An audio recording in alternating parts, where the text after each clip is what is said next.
पाहती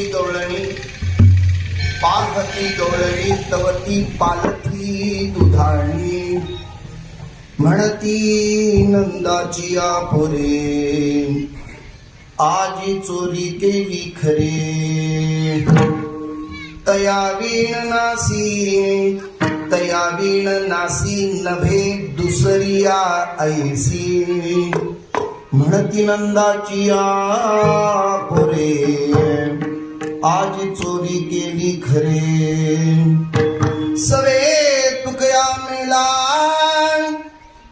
सवे तुका मेला तेणी अगुणा आणिला म्हणती नंदाची आपुरे आज चोरी केली खरे माझी वाणी तुझे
माझी वाणी तुझे वर्णे गुणनामाय सेदे प्रेम काही कळा समचरणम सरोजम सांद्रणीला उदाहरण जयननीत पाणी मंडल मंडलानां तरुण तुलसी माला कंदरम कंजनेत्रम सदैर्वरासं विठ्ठलं चिन्तयामि ब्रह्मानन्दं परमसुखदं केवलं ज्ञानमूर्तिं वाकीकं गगनसदृशं तत्त्वमस्याधिरक्षम् एकं नित्यं विमलमचलं सर्वधी साक्ष्यभूतं भावातीतं त्रिगुणरहितं सद्गुरुं तं नमामि अतारुया पुढे चौपाळून बलिवली बैसौ पावले श्री गुरूंची आत्मरूप गणेशुभैया स्मरण होय सकळ विद्येचे अधिकरण देची बंधू श्री चरण श्री गुरूंचे जयाचेने अटके शब्द सृष्टी अंगवेदे सारस्वता गणेशवेसी वक्तृत्व गोडपणे अमृताची पारून येणे रसवती ओळंगणे अक्षराचे भावाचे अवतरण अवताराती गुण द्या आता चढे संपूर्ण तत्वभेद श्री गुरुचे पाय हृदय विकसित जाय एवढे भाग्य होय उन्मेषाचे हे नमस्कार आता जो पितामहाचा पिता लक्ष्मीचा वर्ताय से म्हणे ओम नमो ज्ञानेश्वरा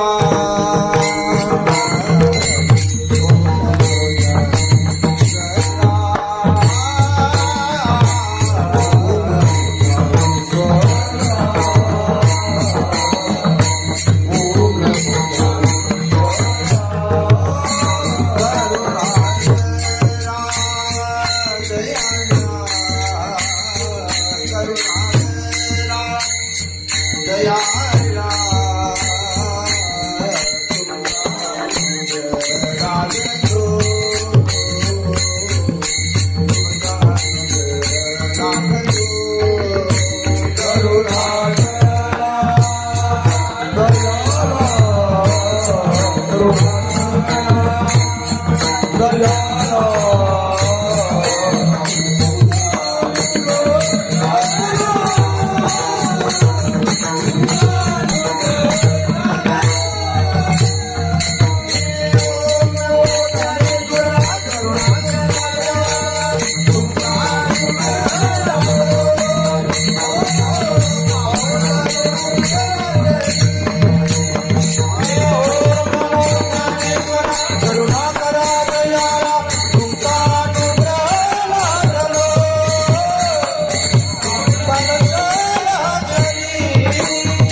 अलंकापुरम्य सिंहासनस्तंभं भूजलेत स्मृतिप्रदीशं वेदेन्द्रादिदेवै सदा स्तुयमानं समाधिस्तमूर्तिं भज ज्ञानदेवं विठला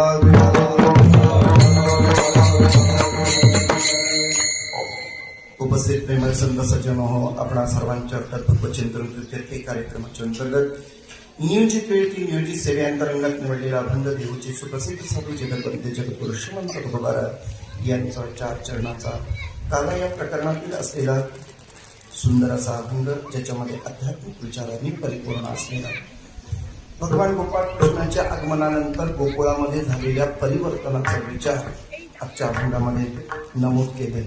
चिंतन का कुणाच्या तरी आगमनाने काहीतरी परिणाम निश्चित होतच असतो, परंतु भगवंताच्या आगमनाने नेमकं काय झालं ते आज आपल्याला गोकुळातून घ्यायचंय. भगवान परमात्म्याने चोरी केली असा जरी निर्देश असेल, तर चोरी केली ती नेमकी कोणती केली, कोणाची केली, कशी केली, त्याच्या परिणामाने तुकोबाराय आजचं चिंतन करतो.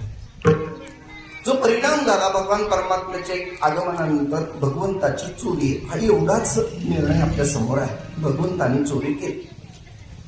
तसं तर निषिद्ध कर्म, चोरी म्हणजे निषिद्ध कर्म आहे, शास्त्रबाह्य कर्म आहे. मग परमात्म्याने ती चोरी का केली?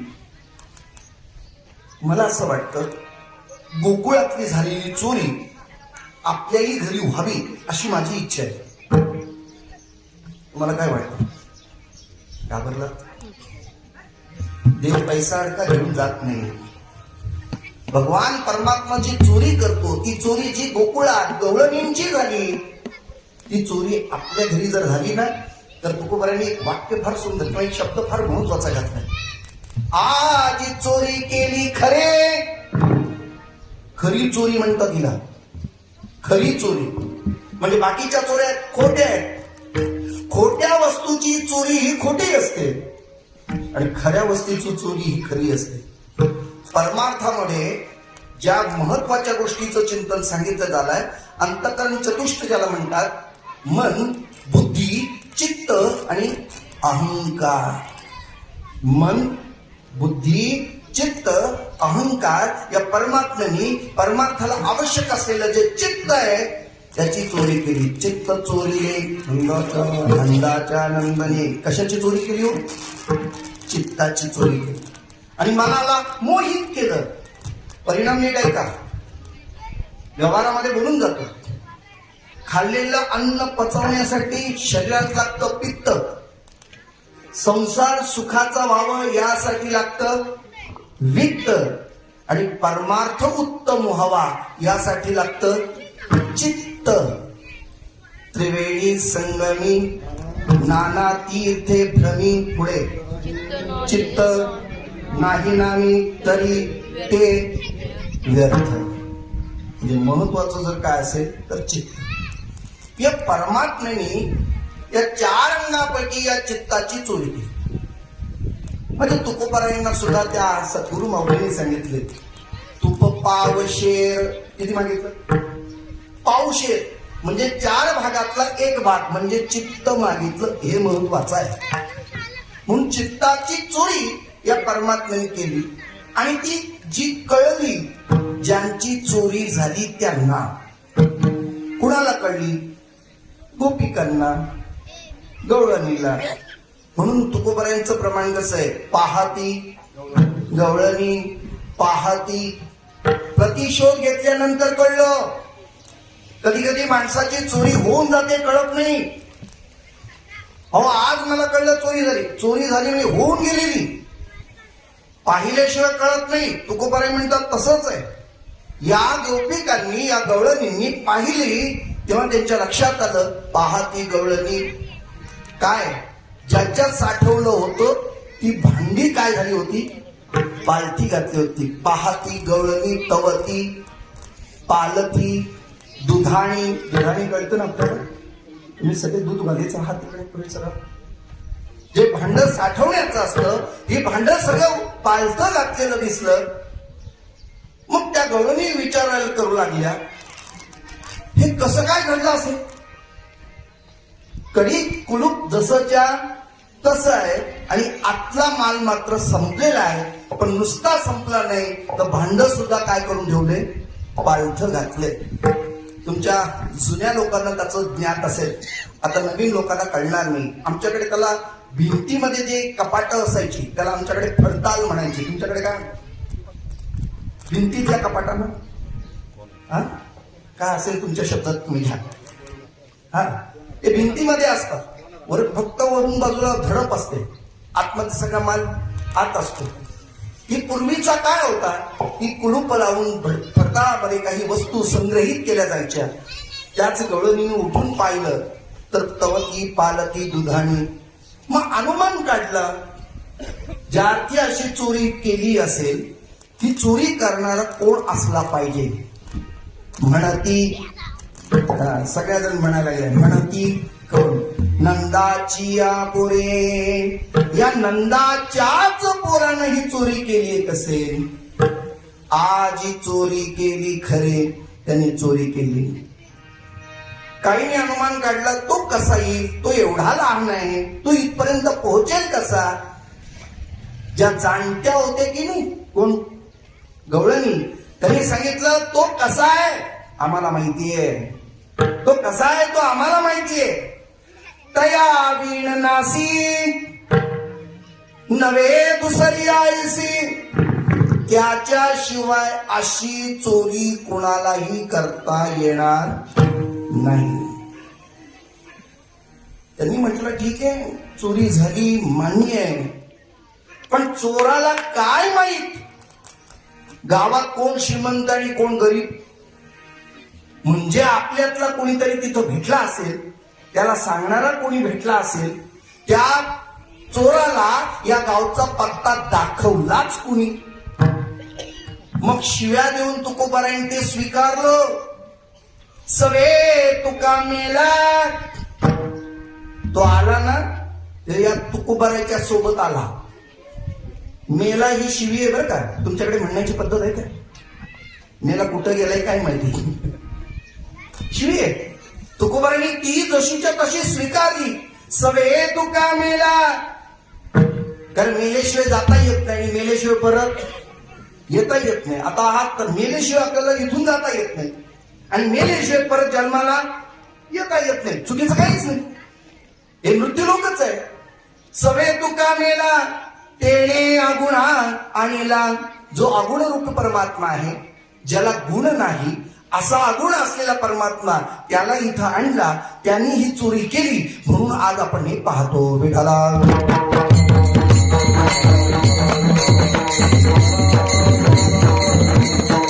अभंगाचं धावतं चिंतन आपल्या सर्वांच्या समोर प्रस्थापित केल्यानंतर विश्वप्रीत अभंगाकडे वळण्यापूर्वी तुर्त प्रस्तावना परिहार कालही दिले तरी सुद्धा तसा अल्पसा देऊन जातो. शिलाटणे गावातील ग्रामस्थांच्या वतीनं संपन्न होणारा 1 महिन्याचा काकड आरतीचा उत्सव सोहळा खूप आनंदात, समाधानात, अत्यंतिक मनमिळावू वृत्तीने सगळ्यांच्या एकोपाने, एक विचार आणि एक संघटनेतून हा परिपूर्ण झाला आणि त्याचा हा काल्याचं कीर्तन म्हणजे शेवटचं प्रसंग.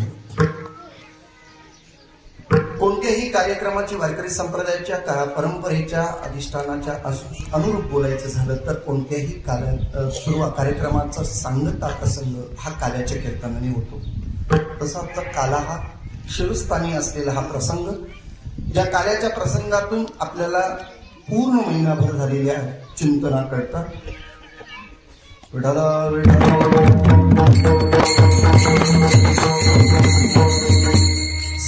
समारोपाकडे जाणारी ही वाटचाल आणि आजच्या चिंतनाकरता उपस्थित असलेले सगळे मान्यवर मग गायनाचार्य, मृदुंगाचार्य, कथा कीर्तनकार, प्रवचनकार मंडळी, ज्यांनी ज्यांनी या कार्यक्रमामध्ये सहभाग घेतला ते दानशूर व्यक्ती, ज्यांच्या ज्यांच्या योगदानातून, उपस्थितीतून संपूर्ण काकड आरती परिपूर्ण संपन्नतेकडे गेली, त्या सर्वांना लहान थोर, आबाल वृद्ध या सगळ्यांच्या एकोप्यानं कार्यक्रमाचा हा सांगता स्वरूप आणि त्यासाठी अभंगाचं चिंतन. मी लगेच अभंगाकडे येतो. मी आता विस्तार करत नाही, तर मर्यादित वेळेमध्ये कार्यक्रम सेवेला परिपूर्ण करायचंय. काल्याचं कीर्तन म्हटलं तर कमीत कमी 4 तास तरी पाहिजे, पण आपल्याकडे राहिले फक्त आता 1 अर्धा पाऊण तास. मी विचार करेन जितका होईल तेवढा लवकर करण्याचा प्रयत्न करतो. मी पाऊण तासाचा विचार करून मी पुढे कार्यक्रमाला प्रवृत्त होतो. आजचा जो काल्याचा अभंग आहे, काल्याचा प्रसंग आहे, गोकुळातला आहे. गोकुळातलं काय आहे, कसं आहे, गोकुळातल्या काही गोष्टी आहेत त्या दिसायला दृश्य स्वरूपाने आपल्या समोर असल्या तरी त्याच्यामध्ये अध्यात्म भरलेलं आहे. मी काय का बरं, सर्वसाधारण कोणताही शब्दाचा शब्द उपयोग, वाक्प्रचार किंवा शब्द प्रयोग करून आम्ही त्याचा अनुमान काढता येत नाही. भगवंतानी चोरी केली तर का केली त्याला अध्यात्म आहे. भगवंतानी लाह्या किंवा काल्याचा प्रसाद किंवा काला केला त्याला काय कारण असेल तर त्यालाही अध्यात्म आहे. भगवंतानी गायी राखल्या का राखल्या तर त्यालाही अध्यात्म आहे. प्रत्येक गोष्टीचं जर चिंतन केलं तर प्रत्येक अध्यात्म तत्वाने भरलेले हे काल्याचा प्रसंग आहे. भगवान परमात्मा ज्याचं परिपूर्णतेचं रूप आपण जर बघायला गेलं तर सगळ्यांचं देवाणघेवाण परिपूर्ण करणं, सगळ्यांचा हिशोब की तो देणं हे भगवान कृष्णाचं काम आहे. आणि भगवान कृष्णाला पूर्णतम अवतार मानलं जातं. ऐका बरं का, गर्ग संहितेमध्ये 6 त्याचे प्रमाणक सिद्धता सांगितली. अंश, अंशांश, कला, आवेश, पूर्ण आणि पूर्णतम असे भगवंताच्या ज्या येण्याच्या मार्गाचा विचार सांगितलं. या प्रकारे भगवान परमात्मा येतो. त्यापैकी पूर्णतम अवतार जर कुणाचा असेल तर भगवान कृष्णाचं. पटपट ऐका, पुढे चलतो मी.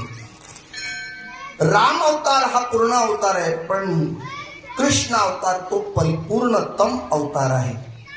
राम अवतारामध्ये मर्यादा आहे. या बाबाला मर्यादा बोला ना लवकर तुम्ही नाहीये.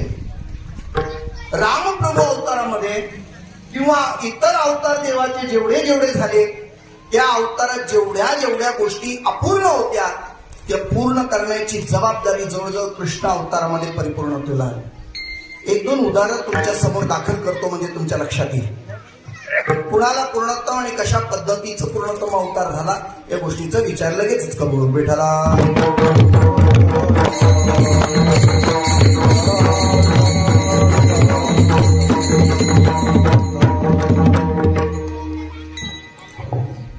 मागच्या सर्व गोष्टींचा खुलासा करणं,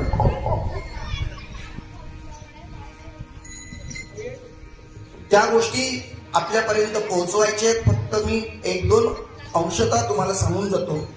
भगवान कृष्णाने या सगळ्या गोष्टी परिपूर्ण कशा केल्या. काल्याचा प्रसंग आहे म्हणून त्या गोष्टीचा विचार मी तुमच्या पुढे मांडतोय. ऐकून ठेवा. काल रामायण आपण बोलून गेलो. या रामायणामध्ये लंका विभीषणाच्या हातात दिल्यानंतर भगवान परमात्मा सगळ्या वानर सेनेला घेऊन अयोध्येत आले. सगळेजण त्यांचा अल्पोपार श्रमपरिहाराचा कार्यक्रम, त्यांचं आगत स्वागत, त्यांचं मान सन्मान प्रत्येकाला दिला गेला. मारुती रायाला सोडून कुणाला म्हणजे बाकी सगळ्यांचा मान सन्मान केला गेला. मारुतीला देत असताना परमात्म्याला प्रश्न पडला, काय द्यावे त्यासी व्हावे उतराई ठेवी तो हा पायी जीव थोडा. कारण या संपूर्ण रामायणामध्ये मारुतीचं एक कॅरेक्टर म्हणा किंवा तो पात्र आहे ते तितकं उत्तम आहे. सर्वांना साह्य जर कुणाचं असेल तर मारुतीचं. पटलं तर बघा, विचार करू. आता मारुतीला काही दिलं नाही, परंतु श्रमपरिहाराचा कार्यक्रम म्हणून जेवणाची व्यवस्था होती. जेवणाची पंगत बसली, सगळे वानर जेवायला बसले.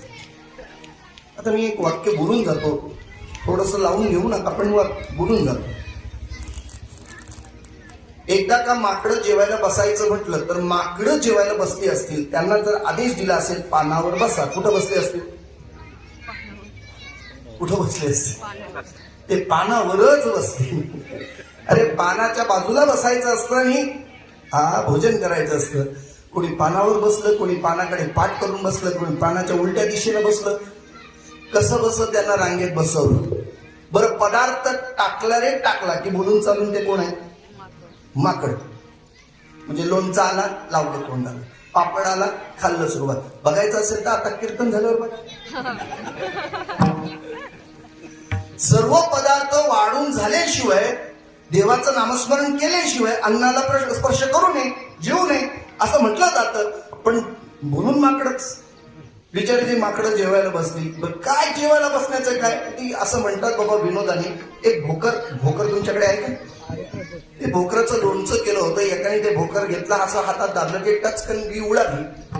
ते माकड म्हणतो की तुला इतकीच उड्डाण करते, मी त्याच्यापेक्षा ते बसल्या जागेवर उडी मारली. त्या भोकराने जेवढी उंची गेली होती त्याच्यापेक्षा जास्त देऊन दुसऱ्याच्या मांडीवर पडलं. ते गप्प बसतं का? तेही उड्या मारायला. जेवायला बसलेले सगळेच उड्या मारायला. राम प्रभू विचार करतायत, यांना जेवण द्यायचं मनात आणलं, यांना श्रमपरिहाराचा कार्यक्रम करायचा, पण यांना जेवता येत नाही. काय करावं बरं? कसं जेवायला घालावं? देवाची इच्छा नीट ऐका सगळं, अपूर्ण राहिली. इच्छा होती भोजन घालायचे, पण देता आलं नाही. माकड पशु योनीमध्ये आहेत. मारुती राहायला आग्रह केला, पण मारुती जेवायला बसले नाही. राम प्रभू सहित सगळे जेवायला बसले, मारुती जेवायला तयार नाही. काय पुंडलिकावरती झालं आणि जेवायला सुरुवात केली. प्रभूने पहिला हात घास घेतला, मुखात घातला. दुसरा घास उचलणार एवढ्यात मारुतीराय आले. भगवंताच्या पुढ्यातली प्रत्रावळी उचलली, तणकण उडी मारली, झाडा जाऊन खायला बसले. तुमच्या लक्षात आलं? हा देवाचं उचिष्ट मिळालं. हा देवाचा काय मिळाला? प्रसाद. सगळे वानर म्हणतात, तरीच मारुती का बसला नाही आज आम्हाला कळलं. काय पाहिजे होतं त्याला? देवाचा प्रसाद पाहिजे होता. आणि खरंय सांगू तुम्हाला, प्रसादे सर्व दुःखानां हानिरस्योपजायते. सर्व दुःख निवृत्ती जर कशाने होते तर प्रसादाने. प्रसाद शब्दाची व्याख्या तुमच्या समोर मांडू का? लगेच तुम्हाला कळेल. घरात बनवतात त्याला शिरा म्हणतात. घरात बनवतात त्याला रवा म्हणतात. हॉटेलमध्ये जाऊन खातो त्याला शिरा म्हणतात. आणि सत्यनारायणच्या पुढे मिळतो त्याला काय काय मटेरियल सगळीकडे सारखं आहे की नाही? घरात बनवतो त्याला रवा म्हणतात, हॉटेलमध्ये शिराय लागतं म्हणून त्याचं नाव शिरा. आणि देवाच्या सत्यनारायणच्या पुढे प्रसाद का हो? ते जास्तही मिळत नाही, वाटीवर मिळत नाही, बशीवर मिळत नाही, डिश भरून मिळत नाही, ताट भरून मिळत नाही, मिळतं एवढंच. पण तुला प्रसाद मिळतो. काय गोड असेल, काय त्याचा स्वाद असेल. प्रसाद का? तर त्याचं कारण नीट ऐका. देवाला समर्पण केलं की शिल्लक राहतं, त्याला म्हणतात प्रसाद. भगवंताचा स्पर्श झाला की त्याला म्हणायचं प्रसाद. म्हणून कोणतंही नैवेद्य आम्ही देवाला द्यायचं झालं, तुळशीपत्र ठेवतो, भगवंताला समर्पण करतो आणि उरलेला शेष भाग म्हणून प्रसाद म्हणून ग्रहण करतो. मारुतीरायांनी प्रसाद घेतला. बाकी वानरांनी सांगितलं, देवा आम्हाला हा प्रसाद पाहिजे. प्रभूंनी सांगितलं, मर्यादा पुरुषोत्तम आहे, मी आता जेवणार नाही, पण जेव्हा जेवेन त्यावेळेला मात्र तुम्हाला प्रसाद दिल्याशिवाय राहणार नाही. तेच वानर राम अवतारातले, पण पुढच्या अवतारात बोला लवकर आता कोण झाले सगळे? गोपाळ. आणि तोच प्रसाद काल्याचा त्यावेळेला देता आला नाही, तो या अवतारात दिला. विठाला बरोबर आहे की नाही? म्हणजे वसुली म्हणतात ना, आणि सगळं देऊन टाकायचं ना, मोकळं करायचं, कुणाचं बॅलन्स ठेवायचं नाही. कृष्ण अवतार हा असा आहे. अजून एक मुद्दा सांगतो तुम्हाला. अहिरावण मैरावण यांनी राम लक्ष्मणाला चोरून नेलो. तिथं मारुतीराय आले, देवी जवळनं त्यांची सुटका करून घेतली. ऐरण मैरावणचे युद्ध झालं. राम प्रभू युद्धात जोडले गेले, पण मैरावण मारायला तयार नाही. त्याचं कारण जो भुंगा होता किंवा जे भुंगे होते ते वर जायचे, स्वर्गातून अमृत आणायचे आणि त्याच्या रक्तात टाकायचे, तो पुन्हा जिवंत व्हायचा. आता हा जिवंत होतोय आणि पुन्हा युद्ध होतंय. युद्ध तर संपलं पाहिजे, पुढे कार्य बहुत करायचं आहे. मारुती रायाच्या लक्षात आलं आणि मारुतीने विचार केलं की या मैरावणाचा मृत्यू जर कोणाकडे कसा असेल तर त्याच्या बायकोलाच माहिती असेल. मग त्यावेळेला चंद्रसेनेच्या महालात मारुती राय गेले.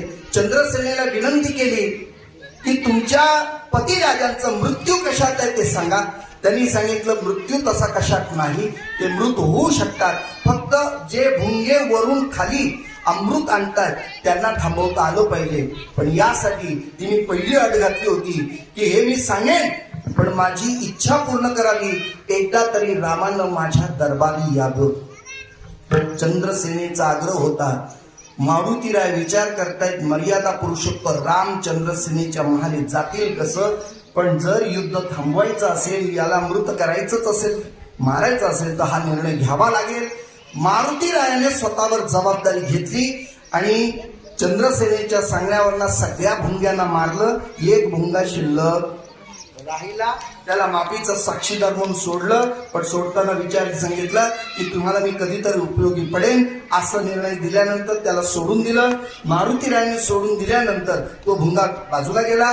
परंतु युद्ध संपलं, वरून येणार अमृत थांबलं आणि मैरावण परत काही जिवंत झाला नाही. मृत झाल्यानंतर मात्र विजयी प्राप्त झाला किंवा निघाले. तिथून जात असताना चंद्रसेनेचं स्मरण झालं. मारुतीरायानं प्रभू रामचंद्रांना सांगितलं तुम्हाला आता चंद्रसेनेच्या महाली जावं लागेल, यावं लागेल. राम प्रभूंनी सांगितलं तू सगळ्या गोष्टी अटेंड करतोस, तुला सगळं माहिती आहे, मी मर्यादा पुरुषोत्तम आहे, एकवचनी, एकपत्नी, एकबाणी. चंद्रसेनेच्या परस्त्रीच्या दरबारा किंवा त्याच्या महाली जाणं मला इष्ट वाटत नाही. पण भगवंत हा भक्ताच्या अधीन असल्या कारणाने मारुतीच्या सांगण्यावरना परमात्मा त्यात निवासस्थानी गेले. एवढ्यातच मारुतीने भुंग्याचं स्मरण केलं, भुंग्याला बोलवून घेतलं. चंद्रसेनेनं जो पलंग सजवला होता भुंग्याला आदेश दिला पूजा आटपेपर्यंत पलंगाचं विध्वंस करायचं आणि चंद्रसेनेला सांगून ठेवलं होतं प्रभूला मी तुझ्या दारात आणेन, पण प्रभूचा अपमान झाला तर त्याच पावली घेऊन जाईल, असा निर्णय दिल्या कारणाने चंद्रसेनेनं पलंग सजवलेला होता. भगवंताच्या आरती करता ती बाहेर आली. भगवंताचं पादक्षालन झालं, भगवंताला ओवाळलं गेलं आणि आतमध्ये प्रवेश केल्यावर पलंगावर बसायला सांगितलं. आपल्या सगळ्यांना माहिती असेल भुंग्यानं त्याचं काम केलं. पलंगावर बसल्या बसल्या पलंग मोडला. मारुतीरायानं सांगितलं मी वचन दिलं होतं देवाला तुझ्या दरबारात आणेन, आणल्यानंतर त्याचा अपमान झाला तर त्याच पावली घेऊन जाईल. चंद्रसेनेनं सांगितलं देवा भक्ताचं अंतःकरण जाणणार आहेस, हे तू काहीतरी वेगळ्या पद्धतीचा निर्णय घेतला असेल, पण माझी इच्छा तुला पूर्ण करावी लागेल. प्रभू रामचंद्रांनी सांगितलं चंद्रसेने या अवतारात तू जरी माझी असू शकली नाही किंवा माझी होऊ शकली नाहीस, पुढील अवतारात मात्र मी तुला माझी म्हणून स्वीकारेन. तीच चंद्रसेना पुढील अवतारात सत्यभामा म्हणून पट्टराणी झाली. विठाला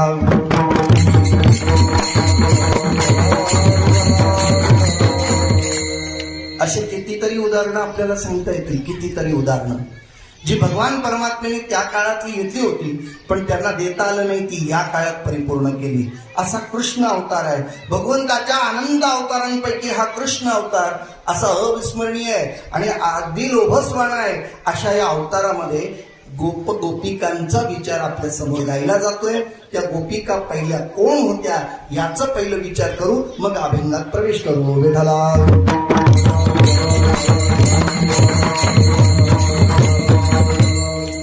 सांगितलं आपण सगळे वानर होते ते कोण झाले? गोपाळ. आणि मला तरी असं वाटतं की आपण पण त्याच वेळचे आहोत.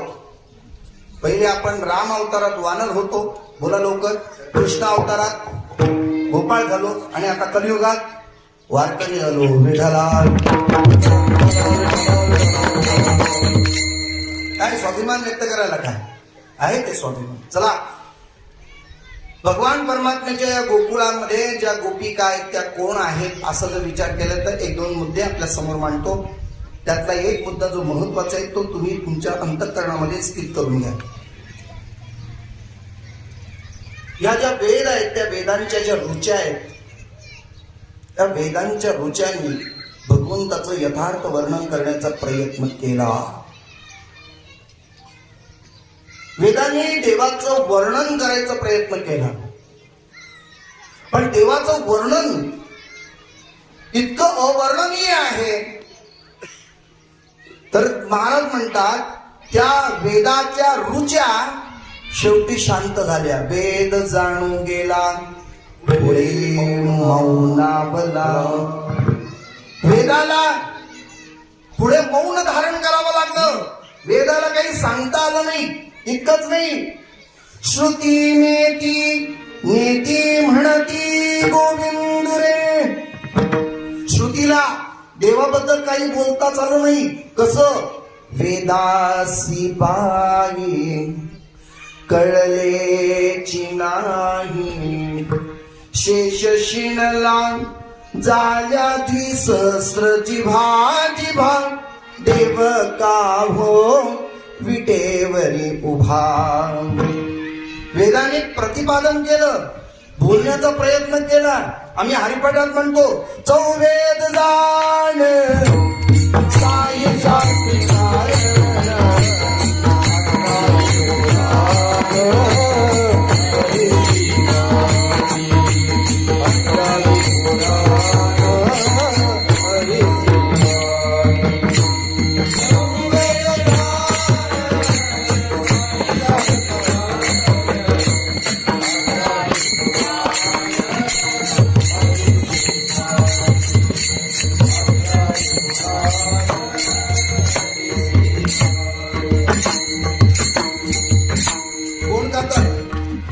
चौवेद जाण साई शास्त्री कारण, 18 पुराण हरीशी गाते.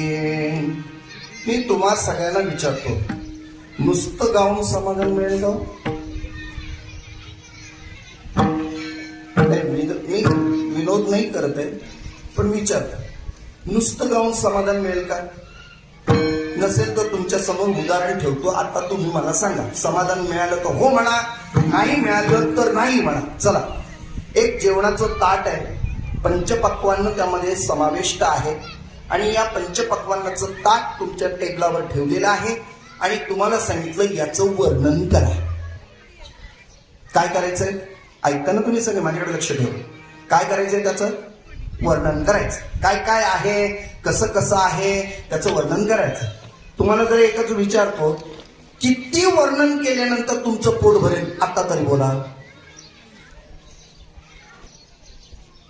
तुमचं लक्ष नाही माझ्याकडे. किती तास ताटाबद्दल बोलल्यावर पोट भरेल? काय म्हणणं आहे तुमचं?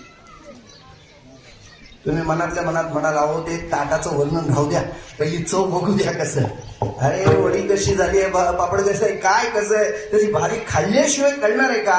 नुसतं वर्णन करून पोट भरेल का? महाराज तसंच वेदाचं झालं. वेदाचं असंच झालं. वेद विचार करतोय, देवाचं वर्णन करतोय, पण न इति न इति नेती या शब्दाचा विग्रह न इति म्हणून नेती.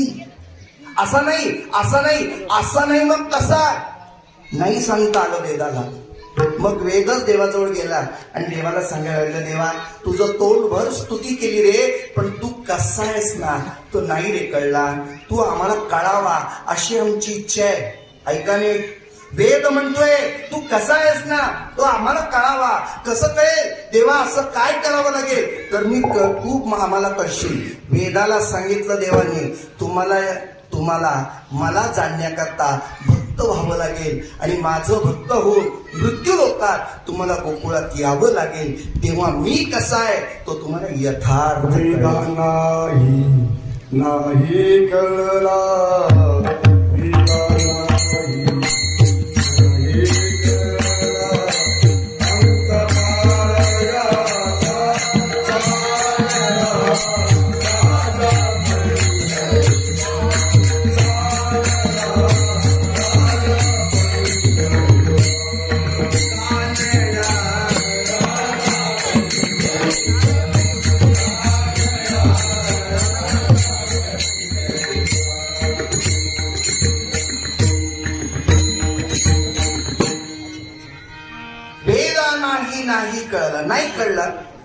मग भगवंतांनी सांगितलं तुम्ही या, खाली या. आता या वेदांमध्ये त्रिकांड सांगितले जातात. जरा ऐका, शास्त्रीय दृष्टीने काही काही गोष्टीचा विचार करून त्रिकांड सांगितलं जातं. कोणती त्रिकांड आहे या वेदांमध्ये? कर्मकांड आहे, उपासना कांड आहे आणि ज्ञानकांड आहे. नीट आहे का? या वेदांमध्ये कर्मकांड आहे, या वेदामध्ये उपासना कांड आहे आणि या वेदामध्ये ज्ञान कांड आहे. या तीनही कांडाच्या 3 भूमिका व्यक्त करणाऱ्या या गवळणी या गोकुळात अवतीर्ण झाल्या. आता लक्षात येते कोण आहेत त्या? वेदाच्या ऋचा. त्या काय झाल्या? गोकुळात गवळणी म्हणून आल्या. गवळणी म्हणून येताना त्या कशा आल्या तर 3 कांडांचा अभ्यास करा, मग आपल्याला कळेल. या स्त्रियांमध्ये, या मुलींमध्ये किंवा स्त्री महिला वर्गांमध्ये त्रिकांड आपल्याला पाहायला मिळतात. ती एकतर सून असते, दुसरी सासू असते, नाहीतर तिसरी लेक असते. लेक, सून, सासू क्रम कसाही द्या, पण अशा पद्धती त्रिकांड आहेत. याच गवळणी अर्थात त्याच वेदांच्या ऋचा या गोकुळात अवतीर्ण झाल्या. गोकुळात आल्यानंतर त्यांच्या आगमनानंतर परमात्म्याचं आगमन झालं आणि भगवंतांनी या गोकुळातल्या या त्रिकांड असलेल्या या गवळणींच्या उपासनेचा, कर्माचा, ज्ञानाचा वाढलेला स्तव पाहिला आणि तो स्तर कमी करण्याकरता भगवंताला काही लीला करावी लागली. आता ऐका, कर्मकांडाने कर्म केलं की कर्मकांड माणसाला एक अहंकार निर्माण करतं ना. कर्मामध्ये सुद्धा अहंकार निर्माण होऊ शकतं. मी केलं म्हणून म्हणता येईल. निर्जला एकादशी करता का कोणी आपल्यापैकी? निर्जला एकादशी तुम्ही नाही करत. 24 एकादशी पैकी एक एकादशी निर्जला आहे. त्याच्यामध्ये जल सुद्धा ग्रहण करायचं नाही. ती फक्त भीमासाठी सांगितली आहे.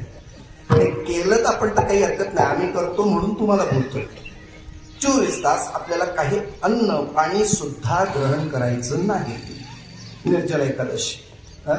पण ती जरी एखाद्याने केली ना तरी तो नुसता कर्माचा गवगवा सांगतो.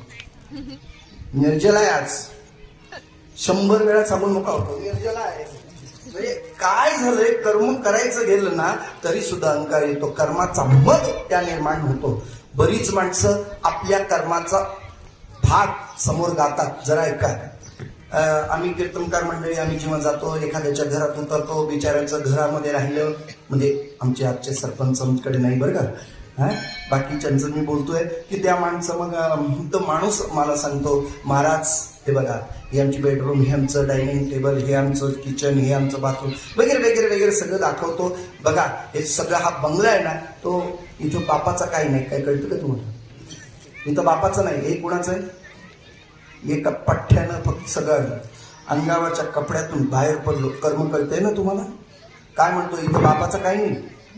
इथून तिथपर्यंत जमीन टोक दिसत नाही, तिथपर्यंत जेवढी जमीन आहे ती कुणाची? माझी. गाडी माझी, बंगला माझा. याच्यात बापाचं बोलत चला तुम्ही लवकर. बापाचं काय नाही. हा तरी बापाचा आहे की नाही? बापाचं काय नाही. तर जे कमवलंस ते तरी तू तरी बापाचा आहेस की नाही? का बिन बापाचा असू शकतोस? कल्पना करा. कर्मकांड, माणसात कर्माने सुद्धा अहंकार निर्माण होतो. त्यानंतर ज्ञानाचा सुद्धा अहंकार निर्माण होऊ शकतो आणि उपासनेतून भेद निर्माण होऊ शकतं. या त्रिणी कांडातल्या या गवळणी म्हणजे या गोकुळातल्या गवळणी आहेत त्या कोणी लेकी कोणी सुना, कोणी एके स्वतंत्र, कोणी एके स्वतंत्र, कोणी लेकी कोणी सुना, कोणी एके स्वतंत्र. लेक आहे, सून आहे आणि सासू आहे. आता ही सून स्वतंत्र आहे का याचा विचार करून या गोकुळामधल्या भागामध्ये जायचंय. आपल्याला पाहायला मिळेल या 3ही गवळणी ज्या ठिकाणी राहतात त्या घरामध्ये काही परिवर्तन दिसलं आणि भगवंताच्या परिवर्तनाचा पहिला विचार दृढ झाला. ते दृश्य आपल्या समोर जगद्गुरु तुकोबारांनी साकारलं अभंगाच्या पहिल्या चरणात.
आपण बघूया. जगद्गुरु तुकोबारायांचा अभिप्रेत अर्थ कसा आहे तो जरा बघू. पाहती म्हणजे बघणं. काय पाहिलं त्यांनी, कधी पाहिलं? झोपेतून उठल्यावर. जरा बसलेल्या लोकांनी जरा विचार करा. झोपेतली माणसं उठतात, कधी उठतात, कशी उठतात. त्याच ठिकाणी आपण जर 3 स्त्रियांचा वर्ग आपण पाहिला. लेक कधी उठते, सून कधी उठते आणि सासू कधी उठते. कळते ना तुम्हाला सगळ्यांना? टायमिंग सगळ्यांचा सारखा आहे का हो? जी माहेर वाशिम म्हणून आलेली आहे, सासरी गेलेली सून माहेरी आली, ती सर्वात लवकर झोपते आणि सर्वात, बोला ना लवकर तुम्ही, उशिरा उठते. समजा उठवायला गेलं कोणी तर आई बोलते, हे कोणत्या राहू दे, सासूरवास झालाय तिला. 4 दिवस माहेरी आले तर झोपू दे तिला, झोपू दे. 10 वाजले तरी झोपू दे. सून कधी उठावी? बोला लवकर. आता सुनेनं कधी उठायला पाहिजे? 11 वाजता. घरातूनच जावं लागेल. सगळ्यात उशिरा झोपावं आणि सगळ्यात लवकर उठावं सून. आणि सासूने मनाला येईल तेव्हा. आता कळलं तुम्हाला? आता याच्यातली लेक कोण, याच्यातली सून कोण, यातली सासू कोण, याचा विचार लगेच करू. विठाला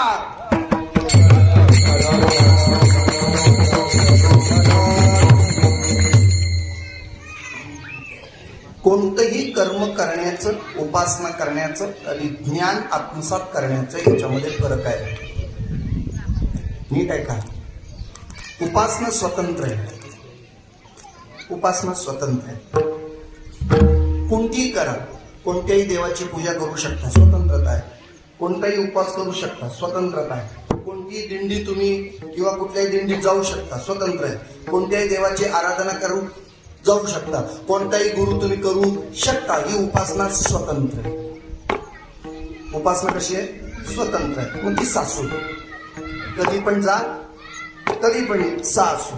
बर, अर्धी स्वतंत्र आणि अर्धी पारतंत्र, तिला म्हणतात लेक. ऐका बरं का, या सगळ्या गोष्टी ऐकून ठेवा. अर्धी पारतंत्र, अर्धी स्वतंत्र. माहेरी असताना स्वतंत्र आणि सासरी गेल्यावर पारतंत्र. जी लेक आहे ती सासरी गेली तर ती पारतंत्र आहे आणि माहेरी आल्यावर स्वतंत्र. म्हणजे काही स्वतंत्र आणि काही पारतंत्र आहे. मग महाराज म्हणतात ते काय असेल तर ती कोण असेल, ती सून आहे. तुमच्या ताब्यात काहीच नाही आहे. तिला स्वतंत्र तेव्हाच असतंय. बर, दुसरं महाराज म्हणतात काही आहे ते पूर्ण पारतंत्र्य आहे, जिला म्हणतात सून. सून कशी आहे? पूर्ण पारतंत्र्य. तुम्हाला निर्णय करता येत नाही. सून ज्या ज्या आहेत त्यांना विचारा, घरात भाजी कोणती करायची ते कुणाला विचारायला लागतं? तुमच्याकडे पण अशीच पद्धत आहे. किती भात घालायचं कुणाला विचारायचं? सासूला. भाकरी करायची की चपाती करायची कुणाला विचारायचं? म्हणजे सर्व गोष्टी पारतंत्र्यात आहे. कुठली गोष्ट घराच्या बाहेर जायचं झालं तरी जाऊ का प्रश्न विचारायचा, उत्तर मिळालं तर पाऊल टाकायचं, नाही तर योग्य नाही. पूर्ण पारतंत्र्यात असलेले. तसं या ठिकाणी जर विचार केला तर ज्ञान अर्ध स्वतंत्र अर्ध पारतंत्र्यात. मिळवण्याकरता स्वतंत्र आहे, किंबहुना ते मिळवण्याकरता पारतंत्र्य आहे, मिळाल्यावर स्वतंत्र आहे. तनु मनो जीवे चरणासी लागावे, अगर्वता करावे दास्यत्व सकळ. मिळवताना तुम्हाला पारतंत्र्य आहे, पण मिळाल्यानंतर त्याचा वापर तुम्ही करू शकता. हा स्वतंत्रता आहे. आणि कर्म हे पूर्ण पारतंत्र्यात आहे. मी असंच करेन असं कधी म्हणता येत नाही. अशा या 3ही कांडाच्या गोपिका अर्थात गवळणी जेव्हा उठल्या त्यांनी पाहिलं. काय पाहिलंय? तबती पालथी दुधाणी. जे साठवण्याचं भांड होतं ते पालथं घातलं होतं. तुम्ही म्हणाल हे असं कसं घडलं, तर तेही सांगून ठेवतो. ज्यांनी कर्म केले त्यांनी काहीतरी संग्रह केला. ज्यांनी ज्ञान मिळवलं त्यांच्याजवळ सुद्धा अहंकार आला. ज्यांनी उपासना केली त्यांच्यामध्ये भेद निर्माण झालेला पाहायला मिळालं. आणि याचा तो भाग शिल्लक राहिलेला दुधाणीमध्ये होता. देवाच्या लक्षात आलं हा शिल्लक राहिलेला भाग जरा जरा जमा केलेला भाग आहे, हाच पुढे नरकाला कारणभूत होईल. म्हणून या अभिमानाचा अहंकाराचा सगळा खात्मा जर कुणी केला असेल तर ते खाल्लं असेल तर ते परमात्म्याने. चोरी केली म्हणजे नेमकं काय केलं? ज्या चित्तामध्ये हे संग्रह केला होता परमात्म्याने तिथं जाऊन चोरी केली, त्यातलं सगळं अवशेष काढून घेतलं, काही शिल्लक राहिलं नाही. बसलेल्या लोकांनी सांगा, भांड एकदा धुतल्यानंतर ते असं वर तोंड करून ठेवता की उलट पालतं घालून ठेवता? काय म्हणणं आहे तुमचं? का हो पालतं का घालतात? ही ते रिकाम आहे, ही त्याची जाणीव आहे, रिकाम आहे त्याची ओळख आहे. म्हणून पालतं घालणं म्हणजे नीट लक्षात घ्या बरं का. दुसरं म्हणजे त्यात अन्य इतर गोष्टी पडू नये, कचरा आत जाऊ नये, पाणी आत जाऊ नये, म्हणून त्या शुद्ध व्हाव्या, चांगल्या व्हाव्या म्हणून पालथी घातली जाते. आतापर्यंत असं कधी घडलं का हो? चोरी करणाऱ्याने चोरी केली आणि भांडी पालथी घालून ठेवली असं होतं? एखादी मांजर असेल, कुत्रा असेल, त्यांनी जर दही दूध तूप खाल्लं असेल तर तो भांड किंवा ती काय असेल दुधाणी ती उलटी करून ठेवतो का? नाही.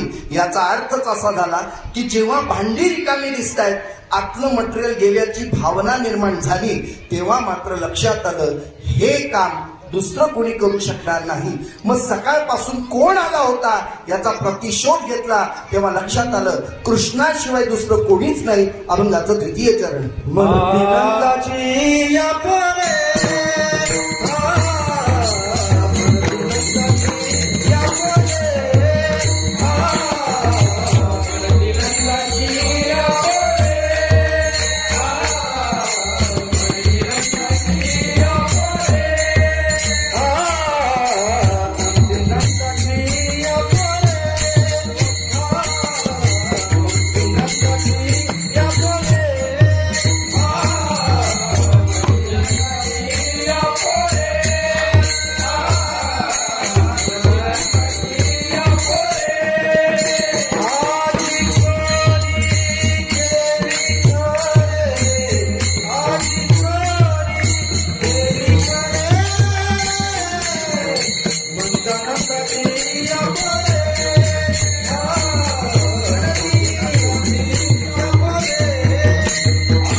नंदाची आपोरे, म्हणती नंदाची आपोरे. हा नंद बाबा आहे, त्याचं पोर. नाम उल्लेख केला नाही पण तोच कृष्ण परमात्मा आहे. आज चोरी केलेली जर दिसते ही चोरी यात कोण करू शकत नाही. अशी चोरी करायची म्हणजे आत जायचंय, आतलं लपवलेलं माल करून घ्यायचंय. कुठं साठवलंय हे कुणाला माहित नाहीये. जे साठवले जरा माता भगिनींना विचारा, तुम्हाला आपल्याला ते काही काही गोष्टी नाही कळणार. 500 रुपयाची नोट, 1000 रुपयाची नोट होती तेव्हा, 2000ची नोट कुठं ठेवतात शोधून सापडायचे. कुठे या साडीच्या कोपऱ्यामध्ये ठेवलेली असेल, कुठल्या बॅगेच्या, कुठल्या डाळीच्या भांड्यात डब्यात ठेवली असेल, काही कळणार. हे न कळणारी गोष्ट ज्या अर्थी कळते त्या अर्थी तो माणूस बाहेरचा नसून आतलाच असला पाहिजे. वाक्य कळतंय तुम्हाला? तो बाहेरचा माणूस त्याला आतलं कळणार नाही, तो आतलाच असला पाहिजे. मग आतला या जगात कोण आहे? अंतरीची घेतो गोडी पाहे गोडी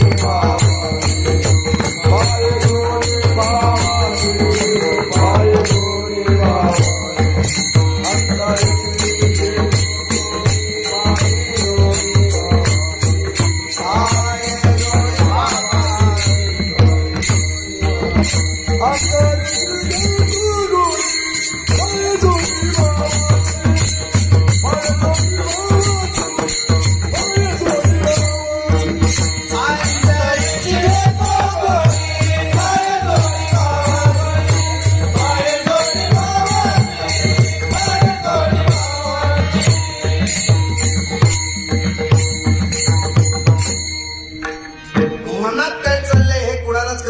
कळत नाही. चित्तात काय चाललंय हे कधीच कुणाला कळत नाही. मी एक वाक्य बोलून जातो, मनातलं कुणालाच काही कळत नाही म्हणून बरं चाललंय. काय बोललो कळलं का तुम्हाला? मनातलं कुणाच्याच कुणाला कळत नाही म्हणून बरं चाललंय. देवाने एवढं तरी आपल्याजवळ ठेवले. नाही तर तुमच्या मनात माझ्याबद्दल काय आणि माझ्या मनात तुमच्याबद्दल काय हे जर कळलं तर भांडणं व्हायला वेळ लागणार. आज नवरा बायको एकत्र आहेत एवढंच कारण आहे, मनातलं कळत नाही म्हणून. आपल्या मनातलं जर कळलं तर काय होईल? रोज भांडणं होतील, रोज. पण देव आता जाणता आहे, देव जाणता तो जाणता आहे. त्याला माहितीये मनात काय चाललंय, आतमध्ये काय चालू आहे त्याला माहितीये. म्हणून आतली चोरी करणारा तोच. म्हणती नंदाची आपोरे, काय केलंय? आजी चोरी केली खरे. भांड बघितलं, भांड रिकाम आहे, भांड्यात काही नाहीये. मी एवढी उपासना केली, शिल्लक काही नाही. एवढं ज्ञानार्जन केलं, शिल्लक काही नाही. एवढे कर्म चांगले केले, शिल्लक काही नाही. याचं कारण काय? माझ्या निपणाचा करोनी फराळ. देवाला कुणालाही कुणाचा मी पण आवडत नाही. देव सगळ्यांचा मी काढून टाकतो. काढलं की नाही मी? हो तरी म्हणा आता, कबूल करा सगळ्यांनी. मी म्हणणाऱ्यांना करोनाने दाखवलंच की नाही? किती मोठा कीर्तनकार, घरी बस. किती मोठा धंदा, घरी बस. सगळं मी काढून टाकलं. वेळ लागत नाही देवाला. अरे काय लीला करायची त्याचा तो ठरवतो. कारण त्या भांड्यांना रिकामं केलं म्हणे, याच्याशिवाय दुसरं हे काम करूच शकत नाही. आणि याची खात्री अभंगाच्या 3ऱ्या चरणामध्ये. त्या विना ये नासे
तया विणनासी नवे दूध सरी आयसी. सगळी कामं सगळ्यांना जमत नाहीत बरं का. म्हणून एक म्हण आपल्या समोर दाखल केली जाते, ज्यानो काम, तुम्ही बघताय ना इकडे माझ्याकडे, ज्यानो काम त्यानो करो, बीजा करे सो तो ताक आहे. ज्याचं काम त्यांनीच करावं, दुसरं कोणी करू नये. एक छोटासा या म्हणीसाठी फक्त एक दृष्टांत देतो. सगळ्यांनी सगळं कामं करू नये. जे कृष्णाने केलं ना ते रामाने करू नये. जे रामाने म्हणजे कृष्णाने जे केलंय ते रामाने करू नये, ते परशुरामाने करू नये. नाही करू. कृष्णासारखी लीला कुणीच करू नये. खरं सांगतो, आतापर्यंत एवढ्या चोऱ्या नोंद झाली पोलीस चौकीमध्ये, त्याच्यावर कोर्ट कचेरी झाली. या कृष्णाच्या किती चोऱ्या झाल्या, किती केस झाल्या. जमेल का महाराज? नाही जमणार ना. ज्यानं काम त्यानं करो, बीजा करो सो बोलता काय. एक छोटंसं उदाहरण सांगतो. एक गाढव शेतकऱ्यांनी पाळलं होतं आणि कुत्रही होतं. त्या रात्रीला कुत्र्याला भाकरी मिळाली नाही. कुत्र्याने राग केला मालकाचा आणि सांगितलं, आज मी ओरडणारच नाही. मला मालकाने भाकरी दिलेली नाही. योग असा की त्याच दिवशी त्या घरावर चोरी करायला चोर आले. भिंतीवरून खाली उड्या मारल्या. कुत्र्यांनी पाहिलं, गाढवानी पण पाहिलं. गाढव कुत्र्याला म्हणतोय, ए चोर आले बघ, अरे ओरड. तो म्हणतो, मालकाचा सगळा खाऊन लुटून याला तरी चालेल, मला त्याने भाकरी दिली नाही, मी काय ओरडणार नाही. तो म्हणतो, अरे एखाद दिवस नाही मालकाने भाकरी दिली तर एवढा काय राग धरतोस, उद्या देईल तो, एकाची 2 देईल, अरे पण ओरड तू. त्या कुत्र्याने सांगितलं, माझं ठरलेलं आहे, ज्या दिवशी तो खायला घालील त्या दिवशी काम करायचं, ज्या दिवशी खायला घालणार नाही त्या दिवशी त्याचं काम करायचं, माझं ठरलेलं आहे. आता काय ठरलंय त्याचं, कुठेही काही बॉन्ड नाही, काही नाही, पण त्याने सांगितलं मी ओरडणार नाही. गाढव बिचारा म्हणतो, अरे मालकाची चोरी होईल रे, अरे असं नको करू रे, काय असेल ते मी पाया पडतो, पण तू ओरड ना, ओरड. ते कुत्र काय ओरडायला तयार नाही. शेवटी मालकाची चोरी होण्याची वेळ आली, कुत्रा भुंकायला तयार नाही. मग गाढवानी आपला सूर लावला. किती पंचम कसा असेल तो तुम्ही ठरवून घ्या. गाढवाचा सूर काही चांगला असेल का? गाढव ओरडला, आलेले चोर पळून गेले, पण मालक जागा झाला. कोपऱ्यातली काठी घेतली आणि मालकाला, त्या गाढवाला चोपला. काय म्हणणं आहे तुमचं, बोला लवकर. चांगलं केलं का वाईट केलं, बोला ना. काय चांगलं केलं का वाईट केलं त्यांनी चांगलंच केलं. ओरडला, पण ओरडण्याचं काम, बोला ना, ओरडण्याचं काम त्याचं नाही, कुणाचं होतं? ज्यानं काम त्यानं करो, बीजा करे सो गोता काय, उगाच मार खावं लागेल. तसं भगवान कृष्णांनी ज्या खोड्या केल्या त्या त्याला शोभतात, बाकीच्यानी करू नये, नका करू. एक उदाहरण अजून परत सांगतो. बिरबल बादशाहच्या गोष्टी ऐकल्या त्यामध्ये सांगतो. बादशाह म्हणाला, अरे बिरबल, हमने आपको सुना है तुम्हारे भगवान ने राम जी के रामायण ऐसा ग्रंथ लिखा गया है. अरे वो तो भी राजा थे, हम भी तो राजा है, क्या हमारा ग्रंथ नहीं बन सकता? बिरबल विचार करतोय, अरे याचा काय ग्रंथ बनवायचा, काय खातो, काय राहतो, काय याचं बरोबर, पण दरबारात सेवा करतो ना, त्याची नोकरी करतोय. बिरबलाने विचारलं, क्यों नहीं बन सकता है? खावी, आपका भी बड़ा रामायण जैसा ग्रंथ बन सकता है. फिर क्या कमी है? बस एक काम है, उसके लिए लिखना पड़ेगा, कुछ समय चाहिए. अच्छा चलो, आपको समय दे दिया जाए. अरे सिर्फ समय देके नहीं चलेगा, घर बैठे लिखेगा तो यहाँ खाना कौन देगा, उसका कहीं प्रबंध करो. अच्छा चलो, घर बैठे आपको सब कुछ मिल जाएगा. कितना महीना तक लगेगा? 6 महीना तक जाएगा. 6 महीने बिरबल घरी राहिला, एक अक्षर सुद्धा दिलं नाही. बनवायचं काय ग्रंथ, कुणासारखा? रामासारखा. बोलत चला तुम्ही, काय बनवायचंय? रामायणासारखा, राजासारखा, रामासारखा ग्रंथ बनवायचंय, बरोबर आहे की नाही? अक्षर तर काही दिलं नाही, ग्रंथाला सुरुवात झाली नाही. 6 महिने होता 5.5 महिने झाल्यानंतर बिरबलाला विचारण्यात आलं, काय झालं का ग्रंथ? बिरबलने सांगितलं, राजे साहेब, ग्रंथ हो चुका है. अभी एक उत्तरखंड में जो चीज बाकी है वो ऐसा है, राम जी की बीवी रावण ने चुरा के ले गया था. कुछ समझ में आ रहा है आपको? जैसे कि राम जैसा आपका ग्रंथ बनाना है तो आपकी बेगम को भी किसी ने तो भी चुरा के ले जाना चाहिए. अरे वो ऐसा तो नहीं चलेगा, तो ग्रंथ नहीं बन सकता है. ग्रंथ पूरा करो, छोड़ दो उसको वहीं से और ड्यूटी पे हजर हो जाओ. आता समजलं तुम्हाला? रामायणासारखा ग्रंथ तयार करायला रामासारखं व्हायला कोण कुठे. तसं भगवंताच्या बाबतीत प्रभू रामचंद्र असेल, भगवान कृष्ण असतील, याच्या बाबतीत दुसरं कोणी काही करू नये. कृष्णाच्या बाबतीत तर कोणीच निर्णय घेऊ नये. म्हणून महाराज म्हणतात, दया बिन नासी नवे दुसरी आयसी. अशी चोरी करायला त्याच्याशिवाय दुसरं ते कुणाला जमणार नाही. पण या चोराला किंबहुना इथं आणला कुणी हे अभंगाच्या शेवटच्या चरणामध्ये. सवे तू गया मेरा, सवे तू गया मेरा, सवे तू गया मेरा, सवे तू गया मेरा, सवे तू गया मेरा,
तुका मेला तेणे या गुणा आणिला. जगद्गुरु तुकोबाराय या ठिकाणी स्वतःला हे लागलेलं एक प्रकारची शिवी सुद्धा आपल्याला स्वीकारतात. कारण ही शिवी आहे ना, ही गवळणीने दिली, अर्थात वेदानं प्रतिपादन केलं. वेदाने एखादा जर उल्लेख केला तर तो जसा आहे तसाच करावा, त्याच्यामध्ये भेद करू नये. कारण वेद हे प्रमाण आहे. त्यामुळे तुकोबारायांनी ही शिवी कुठे गाळली नाही. सवे तुका मेला वेदाचं प्रमाण आहे ना. ह्या गवळणी वेदांच्या रुच्या आहेत आणि त्या जर म्हणत असतील तर ते गाळणं आपला अधिकार नाही. म्हणून तुकोबारायांनी ती गाळली नाही. माणसं आपलं कौतुक करताना आपल्याला अपमान कधी कुणाला जाहीरपणे सांगत नाही, पण तुकोबारायांनी आपला अपमान सुद्धा जाहीरपणे सांगितलं, सवे तुका मेला. या तुकोबारायांनी त्याला इथं आणलं, कारण आणण्याकरता सुद्धा तेवढ्या योग्यतेचा असावा लागतो. मला बसलेल्या लोकांनी सांगा, एखाद्या राज्यमंत्र्याला जर इथं आणायचंय आपल्या कार्यक्रमाला उपस्थितीत, तर गावातला शिमडा मुलगा पाठवून चालेल ना? कसं पाहिजे तसं, त्याच तोलाचा त्याच मुला त्या अधिकाराचा माणूस, मग तो सरपंच असेल, त्याच्या पुढे असतील, मग ज्या पद्धतीने आमदार असेल, खासदार असेल, मग त्यांना आणता येईल. हे तेवढ्या अधिकाराचा माणूस असल्याशिवाय सर्वसामान्य माणसाला आणता येत नाही. अरे देवाला वरून खाली आणायचं आहे म्हणजे तेवढी भक्ती असली पाहिजे. आणीला ही रूपा बळे करोनी खळे हरिदासी. या हरिदासाने खळ केलं आणि या देवाला खाली आणलं. तो येत नव्हता, कारण आहे कसा तो, रंग नाही रूप नाही नाही वर्ण छाया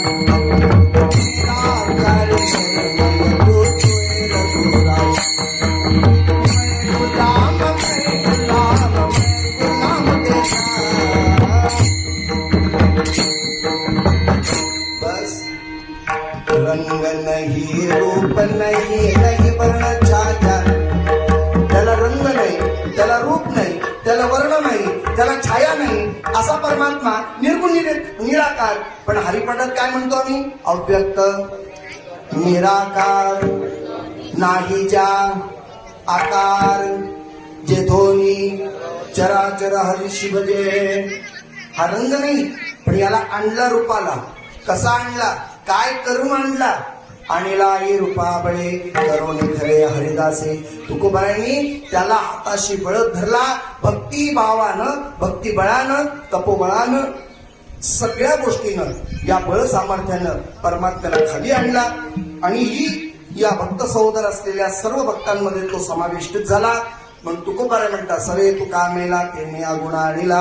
म्हणती नंदाची पोरे आजी चोरी केली खरे. अभंगाचं दावतं चिंतन झाले असं समजू. एक 10 ते 15 मिनिटात पुढचं चरित्र चिंतन करू आणि वाणीला पूर्ण विराम देऊ. एकदा संप्रदायाच्या नियमानुसार हाताने टाळी पांडुरंगाचं चिंतन करावे.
भगवंताच्या आगमनातून अशी चोरी झाली. भगवंताने सगळ्यांची चोरी केली नाही, एकांतात घर बघितलं आणि चोरी केली. जो माणूस एकांतात राहतो त्याच्या चित्तात असलेला जो विषय आहे तो बाजूला काढून निर्विषय करून तो चित्त पूर्ण मोकळा करतो. तुका म्हणे चित्त करोनी राहिलो निवांत. हे जसं आहे ना, ते चित्त परिपूर्ण करणं. महाराज शुद्ध चित्त झाल्याशिवाय परमात्मा येत नाही. बघा कसं आहे, तुका म्हणे चित्त कलावे निर्वाळ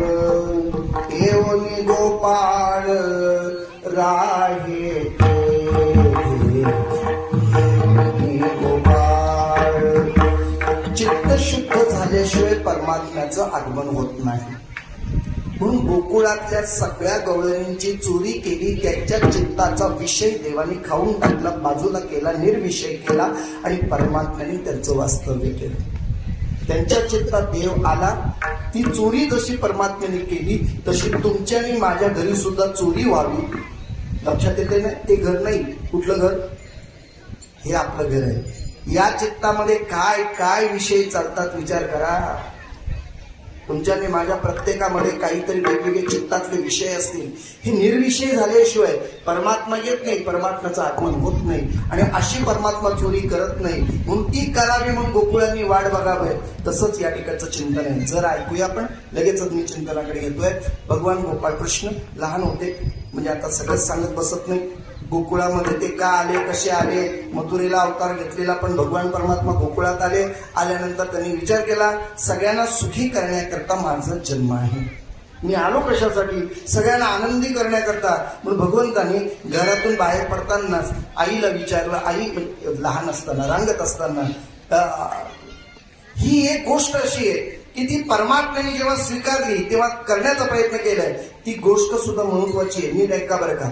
समाधान हे देत असताना बाहेर गेल्याशिवाय, अनेकांमध्ये आल्याशिवाय आपल्याला समाधान देता येत नाही.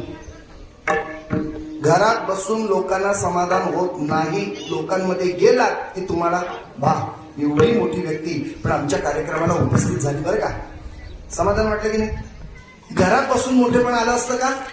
समाजामध्ये गेल्याशिवाय मोठेपण येत नाही. म्हणून एक लक्षात ठेवा, स्वतः करता जगतोय त्याला मोठेपण नाही. जो समाजाकरता जगतो तोच खरा मोठा आहे. विठाला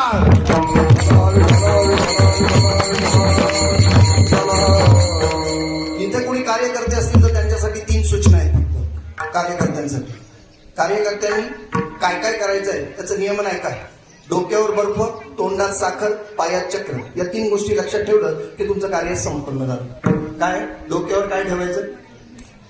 फ्रीज जा, आता घरी जा, फ्रीज उघडा, आईस ट्रे काढ आणि डोक्यावर ठेवा. असं आहे का? डोकं कसं असलं पाहिजे?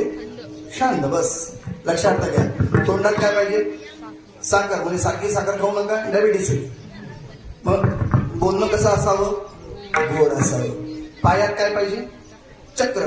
घरात बसून कार्य होत नाही, तुम्हाला त्यासाठी वाटचाल करावीच लागेल. परमात्म्याने सुद्धा या गोष्टीचं नियमन केलं. आपल्याला शांत डोकं राहिलं पाहिजे म्हणून परमात्म्याने क्षमा नावाचा गुणधर्म आपल्यामध्ये यावा म्हणून देवानी माती खाल्ली. लक्षात येते तुमच्या? तक्रार केली त्याची, आई ग आई नाही खाल्ली गया माती. अरे पण बळीराम दादा सांगतो ना, बळीराम दादा हो बळीराम दादा, बळीराम दादा खोट बोलतो, घेतो भांड मजवरी नाही खाली गम्या.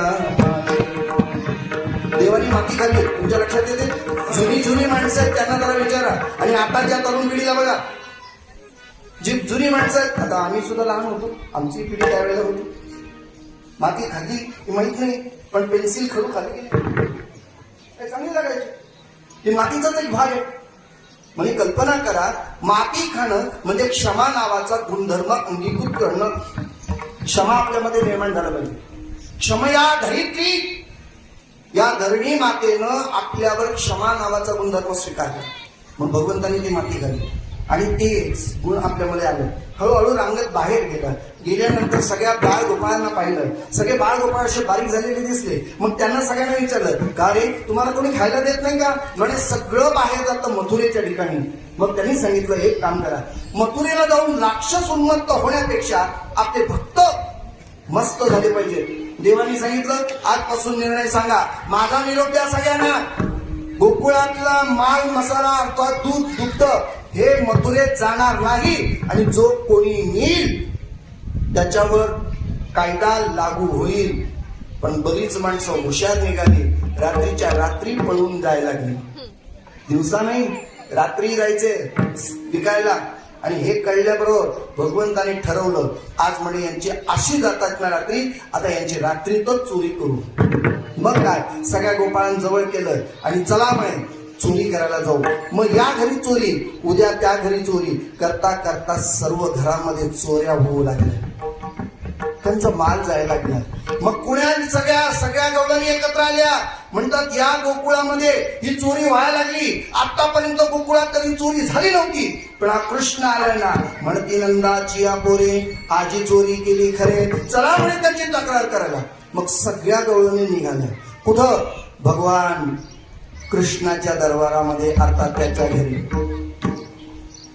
त्या गवळणी यशोदेला सांगायला लागल्या, गवळण सांगती गाराणी रात्री आला चंद्रपाणी.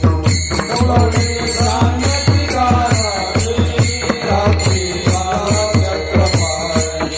आवडी दैवत मसोरी, ओढे आवडे विरंजनी.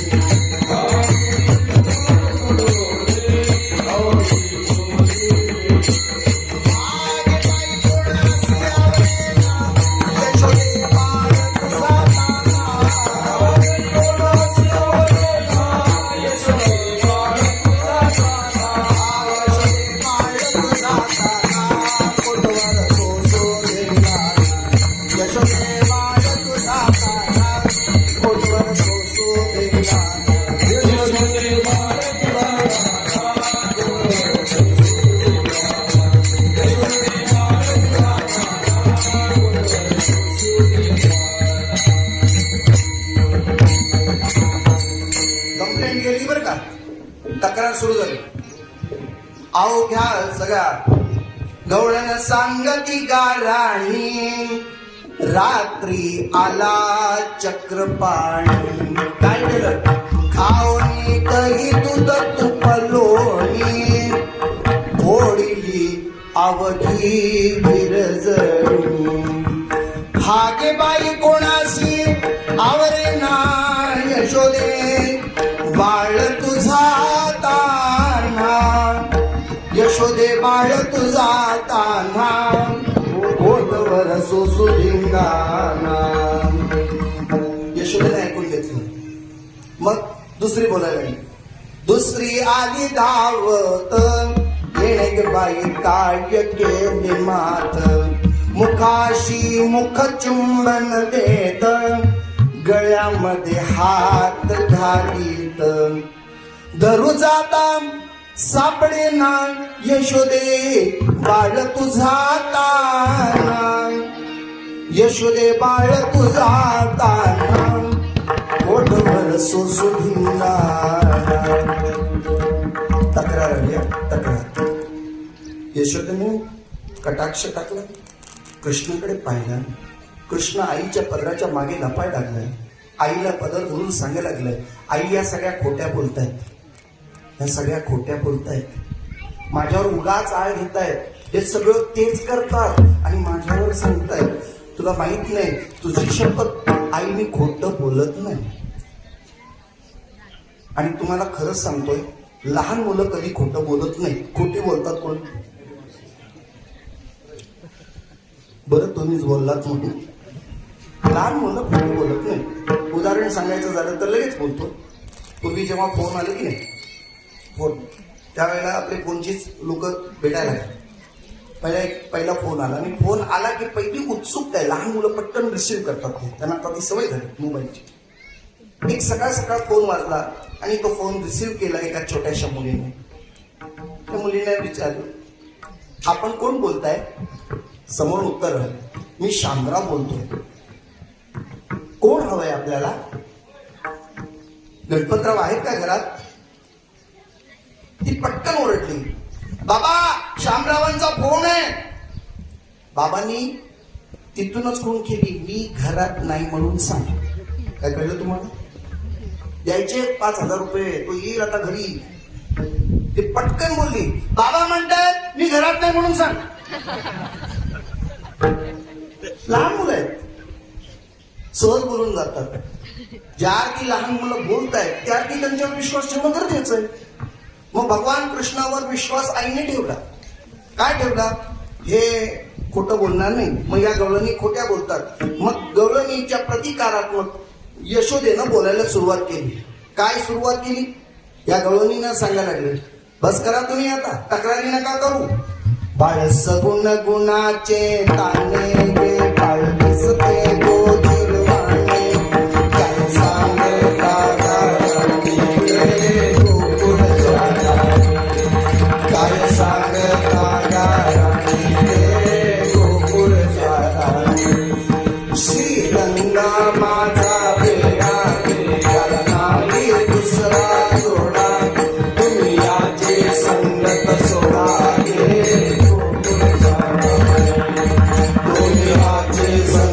सोडावे गोकुळच्या नारी. 5 वर्षाचे माझे बाळके अंगणी खेळ खेळा कागद घेता काढले गोकुळच्या नारी.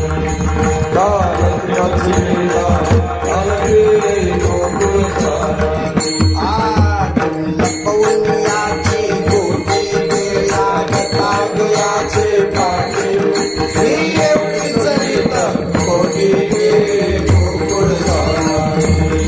ही एवढीच रीत गोटी गे गोकुळच्या नारी. तुम्ही लपवणीयाचा पोरागे काढले काशाल घरा तुम्ही बारा घरच्या मारागे गोकुळच्या नारी. तुम्ही बारा घरच्या मारागे गोकुळच्या नारी. ब्रह्मविद्येच्या धनगाई तुम्ही आला घरू पाहता. गंगाये हातुरे गोकुळच्या नारी.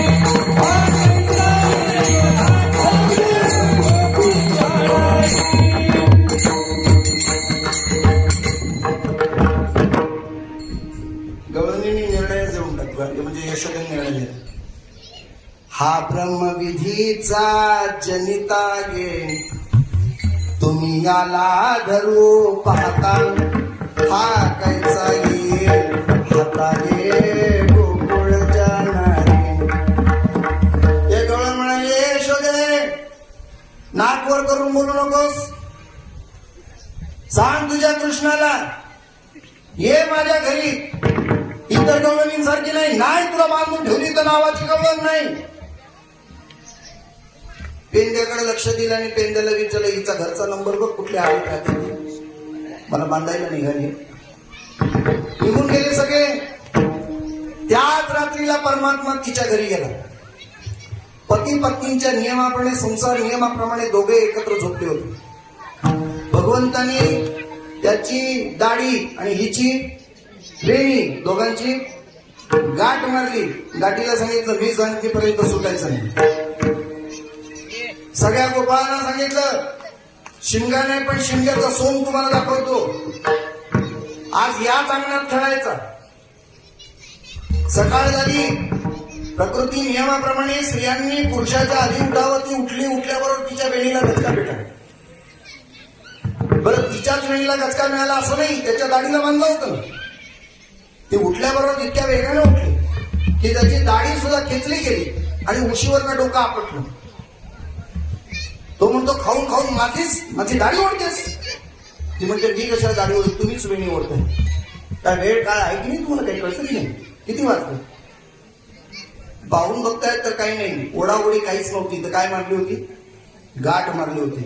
कल्पना करा तुम्ही साध्या ब्राह्मणांनी लग्नात मारली होती नवरा बायकोची गाठ मरेपर्यंत सुटते का. एकदा ब्राह्मण म्हणतो की गाठ मारून तुमचं लग्न लागलं म्हणून आयुष्यभर ती गाठ तशीच राहते. ही परमात्म्याने गाठ मारलेली कशाला सुटते. उठल्यानंतर प्रयोग सुरू झाले.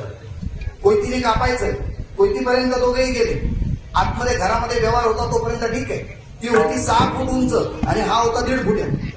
तुम्ही म्हणा हे लग्न झालं कसं. बालपणात तू लग्न झालं त्यामुळे याची उंची वाढलीच नाही. त्याला काय लग्न पाहिजे झाले. ती 6 फूट उंच झाली. हे विचार मागत तिच्या मागे लोंबकळत चाललं. आणि मग काय आणलं कोयती कापायचा विचार केला. त्यांनी सांगितलंय बघा जोपर्यंत मूल बाळ होत नाही तोपर्यंत दाढीचा केस कमी करणार नाही. ही म्हणते माझं सौभाग्याचं लेणे मी माझ्या केसाला धक्का लावू देणार नाही. आता हा सीमा प्रश्न सुटायचा कधी. 11 वाजून गेले. 11:30 होत आले. 16 महिने इथेच. मधल्यामध्ये कापायचा प्रयत्न केला. कापता कापेना जळता जळेना. तोच म्हणायला लागला काय कोणाला बोलली होतीस का. म्हणे हो काल रात्री बोलली होती कृष्णाला. काय बोलली होतीस. घरी ये तुला बांधून देतो त्याच काम. काय गरज होती का त्याला सांगायची अशी बोलायची. चल म्हणे आता त्याच्याकडे गेल्याशिवाय पर्याय नाही. तोपर्यंत 8 वाजले होते. सगळी मुलं अंगणामध्ये खेळत होते. जेव्हा दरवाजा उघडला गेला आणि तेव्हा हे उलटी वरात तुमच्याकडे लक्षात येतं ना. उलटी वरात काय म्हणताय.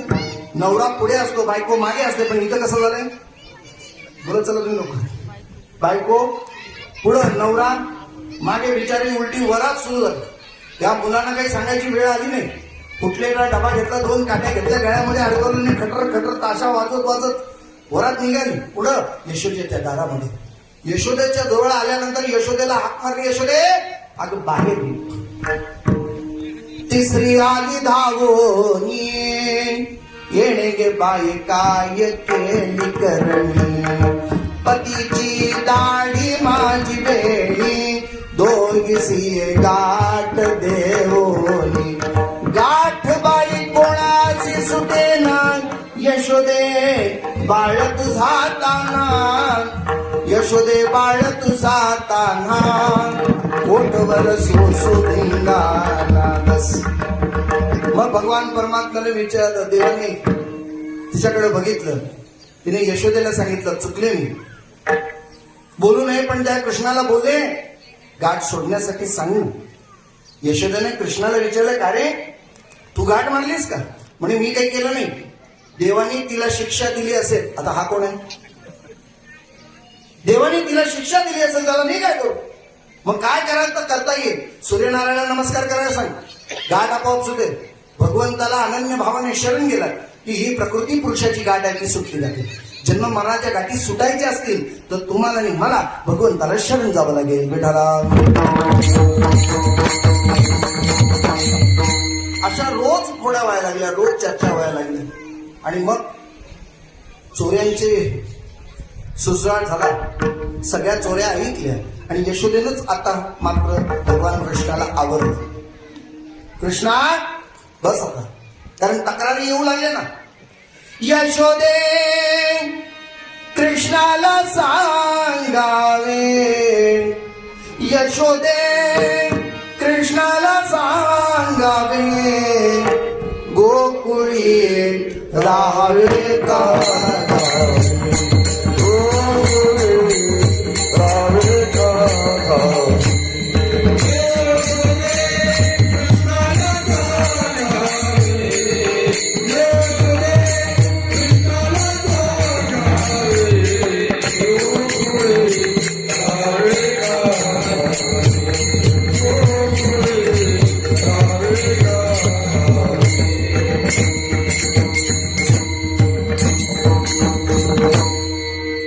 काही गवळणी सांगायला लागल्या, या कृष्णाचे पायी बाई,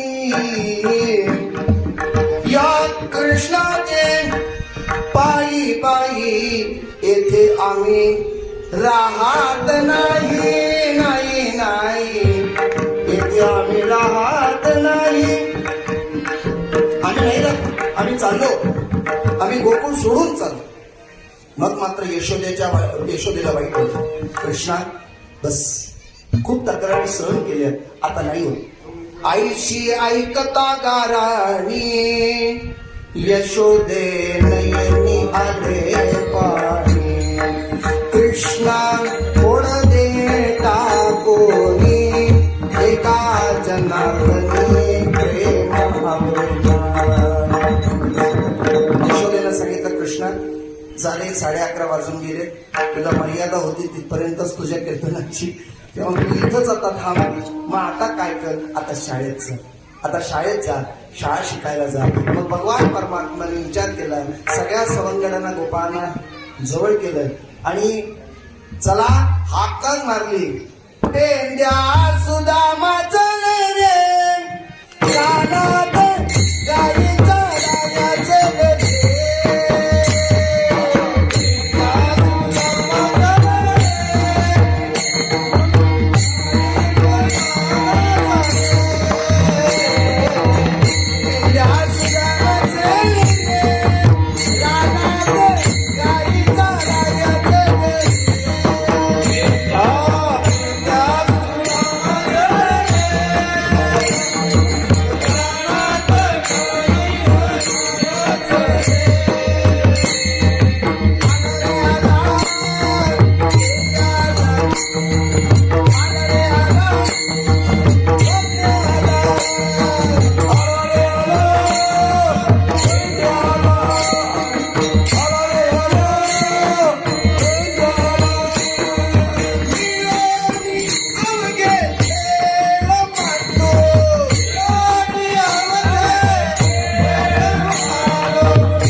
महाराजांनी सगळ्यांना आवाहन केलं, सगळ्यांना बोलावून घेतलं. जरा अध्यात्म सांगतो थोडस, लगेच सेवा संपवतो. गायी राखायचे आहेत, हे प्रशिक्षण आहे. तुमच्याकडे किती गायी आहेत? गायी आहेत का? कोणी म्हणते एक आहे, कोण म्हणते दोन आहे, एक माणूस काय गायी. ऐका, तुमच्या आणि माझ्याकडे सगळ्यांकडे गायी आहेत. किती गायी आहेत ते आपण मोजून ठेवा. 5 कर्मेंद्रिय, 5 ज्ञानेंद्रिय आणि 11वं मन. किती झाले एकूण गायी? 11 गायी आहेत सगळ्यांकडे. आता या गायी राखायच्या आहेत, गायी सांभाळायच्या आहेत. सांभाळायचे त्यांना गोपाळ म्हटलंय. गायी राखायला शिकवलं त्यांना. हे 5 कर्मेंद्रिय, 5 ज्ञानेंद्रिय आणि मनाला कसं आवरायचं याचं प्रशिक्षण गोकुळातून यमुनेच्या तीरावर झालं. पूर्वीचे जे गुरं राखत होती त्यांना गोपाळ म्हणायचे, बरोबर की? त्यांना काय म्हणायचे? गोपाळ. आपल्याकडे काय म्हणतात?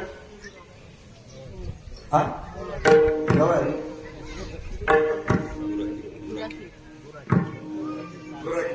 हा शब्द मला पाहिजे होता, पण तुमच्याकडे आहे की नाही मला शब्द पडला, प्रश्न पडला. काय म्हणत होते?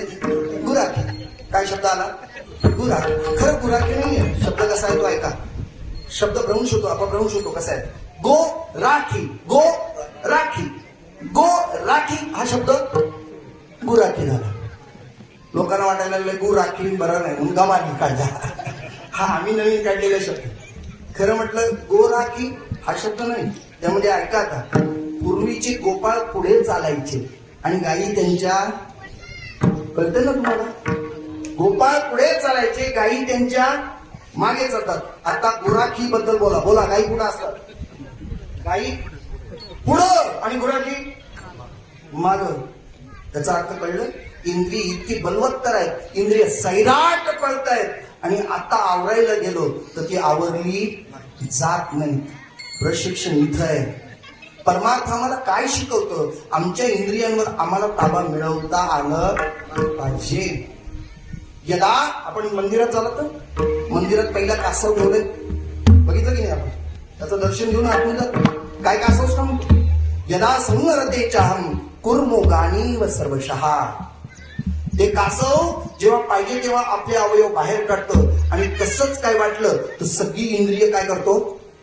आत घेतो. एवढं आम्हाला कंट्रोल करता येतं का? हे शिकायचंय आम्हाला. परमात्मा भक्तीत हेच शिकायचंय आम्हाला. भगवान परमात्म्याने इंद्रिय राखायला नाही करता सगळ्यांना शिक्षण सुरू केलं. बस 5 कर्मेंद्रिय, 5 ज्ञानेंद्रिय आवरायला यशस्वी झाले. पण गंमत अशी झाली, भगवंताची एक गाय होती, तिचं नाव होतं मनेरी. आणि ही मनेरी चलत चलत चलत चलत अशी कडे लोट होईल इथपर्यंत जाऊन पोहोचली. दुपारची वेळ होऊन गेली, 11:35 झाली आणि सगळ्या गोपाळांनी सांगितलं, देवा आता बस, उपवास पण आहे, काय बाशी सोडायची, लोकांना जायचं आहे, पुढे प्रसाद करायचा आहे, आवडा. खांदी भार पोटी भूक, काय कीर्तनाचे सुख. कशाला उगाच आवडते का? आवडतो. मग भगवान परमात्म्याने सांगितलं, चला वळू गाई बैसू जेवू एक झाले, बहु केली वळवण पाय पेटी झाला शिन. बस मग आता करा, सगळ्या गाई वळवा. सगळ्या गाई वळवण्यात आल्या, पण एक गाय कोणाला आवडली नाही. पेंड्या वाकड्या बोबड्या कळाले, पण त्या मनेरीला आवडता आलं नाही. शेवटी बोबड्या आला परत आणि कृष्णा थांबालले, थांबाल आपल्या ताई कृष्णा थांबालले. हे कृष्णा आवरी आवरी आपुली गोदने. हे कृष्णा आम्हाला आवडता नाही येत रे, ही मनेरी आहे, कुणाला आवडता येत नाही, तुझ्या तूच आवडलीस तर शक्य आहे. भगवान परमाने सांगितलं, ठीक आहे बसा, मनेरीला बोलावून घेतो.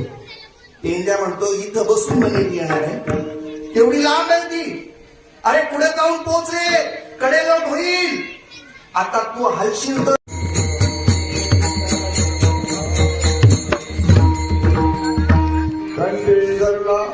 खडकी सोडी येया मोठा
समाधान तुमचे